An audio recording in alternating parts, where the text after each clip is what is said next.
স্থিরতা যতটুকু না হলে নয়, এতটুকু যদি না থাকে তাহলে আপনার নামাজই হবে না।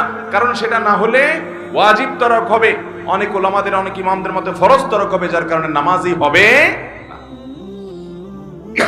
মোহতারাম হাজরিন, নবী করিম সাল্লাল্লাহু আলাইহি ওয়াসাল্লাম বলেছেন, তিরমিজির হাদিস আপনারা অনেকে শুনেছেন, আউয়ালু মা ইউহাসাবু বিহিল আবদু ইয়াউমাল কিয়ামাতি, কিয়ামতের দিন বান্দার সর্বপ্রথম হিসাব নেওয়া হবে কিসের?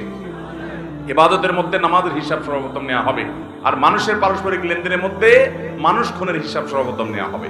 এই হাদিসে নবী সাল্লাল্লাহু আলাইহি ওয়াসাল্লাম বলেছেন, ফাইন সালুহাত ফাকাদ আফলাহা ওয়া আনজাহ, যদি কারণ নামাজের হিসাবটা ঠিকঠাক মতো সে দিতে পারে তাহলে সে সাকসেস হয়ে গেল, সে পার হয়ে যাবে আখিরাতে, তার আর পাকড়াও নাই, অন্য সব সহজ হয়ে যাবে যদি নামাজটা ঠিক হয়ে যায়। ওয়া ইন ফাসাদা, আর যদি নামাজের হিসাবটা গড়বড় ধরা পড়ে, ভেজাল ধরা পড়ে,